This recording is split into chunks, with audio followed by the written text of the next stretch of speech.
Welcome back. We are going to now be talking about desire. So, in every aspect of life, knowing what you want is a critical step in attaining it. Whether you want a certain type of job, or if you're looking for a specific type of life partner, or what I spend a lot of time helping folks with, developing your parenting skills and experience into your highest and best vision, you have to know what you're trying to create. Like we discussed in the last section, knowing your starting place is important, but, and this is an important point to understand, you do not have to be realistic in your goals. Just because we do a reality check does not mean we are stuck with the current state we're currently in. Let me repeat what I said a second ago. You do not have to be realistic in your goals. If you want to change the world, if you want what seems outlandish to most, and I contend that you absolutely should set your goals that high, you have an obligation to do so. The previous part of the plan was to set you up for success, not place limits on you. If you want to go big, I support you fully because, as George Bernard Shaw said, the reasonable man adapts himself to the world. The unreasonable man persists in trying to adapt the world to himself. Therefore, all progress depends on the unreasonable man.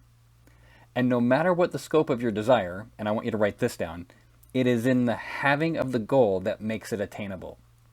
And again, I'm going to talk to you about some of the missing parts of the real work behind this bit of the truth. Because yes, having a goal is important, and first and foremost, it really should be your single point of focus. So by being clear and succinct, you allow for your clear message to be formed, which is important because when you set out to work on your goal, any ambiguity takes energy away from the effectiveness of your output. Of course, you can and should have different levels of goals, and we can talk about that hierarchy structure in the next section, but for now, focus on a single point to which you want to direct your energy. Kind of encompass your whole vision into one single point of focus. I'm sure you can imagine, or in some cases recall, a time where if you had too many things going on, too many to focus on, you either got overwhelmed or were unable to focus on one thing long enough to be effective. And this is pretty much why we don't text and drive, right? So now, don't get me wrong, all goals have parts, and we will talk about how to manage this effectively in the next video. But for now, I want you to think about choosing the right way to phrase and distinguish your goal as if it were one solitary idea. The other major reason for making sure you know what you are working towards is that when you do set a goal, the universe has a way of getting to work and helping you actually create that. But here's the secret part I mentioned earlier. In order to get what you really want, there's a couple of steps, a couple of checks that are an absolute must. So first and foremost, we may not be aware of the charge of our thoughts. Now, I have a whole bunch to say about this, but that's for a different time. But for now, I can give you the one effective secret to start to ensure that your thoughts are serving you as you intend them to. And it's really simple. Be positive in your goal creation. Okay, so what does this mean? I want you to frame your goal in positive terms. I want to have the job of my dreams is vastly different than I don't want to keep getting fired. Or even better, I want my daughter to make smart and informed decisions about her life for the long term. Versus, I really don't want my daughter to get pregnant. Now you've heard it a million times, but I'm going to say it again. What you think about expands. What you give attention to comes into your life. Now, Napoleon Hill told me in his book, Think and Grow Rich, some like 40 years ago, thoughts are things. And whether you believe it or not, what you think, you draw into your world. Speaking things in positive terms is a vital element of a clear and uncluttered mind, which allows you to make much more potent decisions in all areas of your life. Let's assume like you have a goal. Somebody out there is probably looking at buying their first home or maybe upgrading to their dream home. So to start, you want to avoid phrasing such as, I don't want to be homeless, I don't want a high mortgage, I hate that part of town. Now, any and all of these do seem reasonable on the surface, but they're all focused on the negative. So we should start by reframing them. I am eager to have my own home. I would like the monthly cost to be 35% of my income or less. The areas of town that most appeal to me are the north and east side, but I know that there's nice pockets in all areas. So what you focus on grows. Your desires, once expressed to the universe, they start manifesting based on the formulation it has at its core. Make sure you create these desires with the proper energetic charge that you truly want to appear.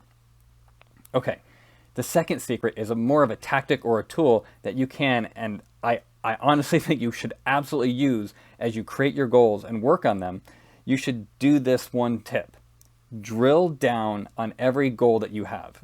And what I mean by that is this. Ask yourself, why do I want that? What is it about that that's interests me? Or what does that do for me? So in the case of buying a home, you drill down with, what do I really get out of owning my own home? Why is that important to me? Now, there's 1,000 reasons, and most of them are good for wanting what you want. The magic lies in the moments when you find a reason or a thought that is not so good, right? If you want a house because your neighbors are a-holes, well, that's a pretty negatively charged thought, no matter how true it may be.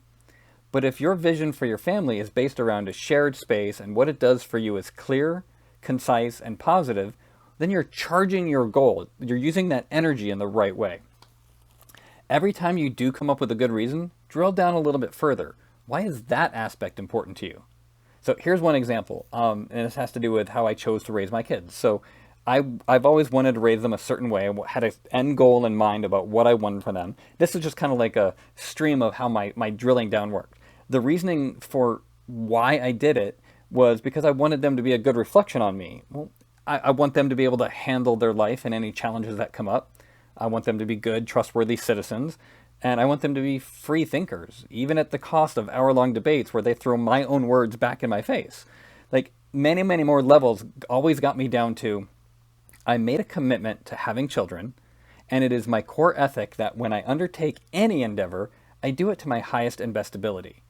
Now, my kids are amazing because I have a core belief that it is my responsibility to do the best I can, regardless of what that task is. And to be clear, you may not always get to drill down to a core belief or your personal ethic, but I find that when you do, it truly feels justified in your actions, knowing that you're in alignment and that you're not lying to yourself or anyone else. You can believe this to be true because you'll experience it time and time again. When you work from your core and your truth is expressed in your daily actions, nothing can be more potent. This has served me and those I care about for as long as I can remember. So there you have it. Clear and concise goal setting and its importance. Just a little kind of recap. Have that single point of focus, frame things in the positive, and drill down to ensure it matches with exactly what you want.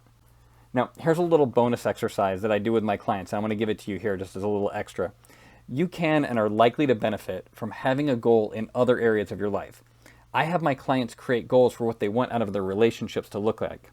So specifically like their significant other, their friends, their kids, their parents, maybe even their exes in some cases, especially if you're co-parenting.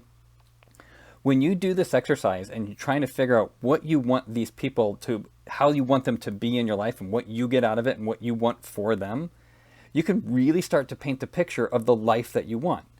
Life is all about relationships. And again, this is a deep and important topic. We're just at a high level view, but it should be enough to get you started, okay? Our next video is actually going to be about logically setting that plan of action in motion to attain these goals that you just set, right? This is where we literally create the roadmap and the blueprint to the life you want. I hope you'll join me there. As always, I love your questions and your feedback. Talk to you soon.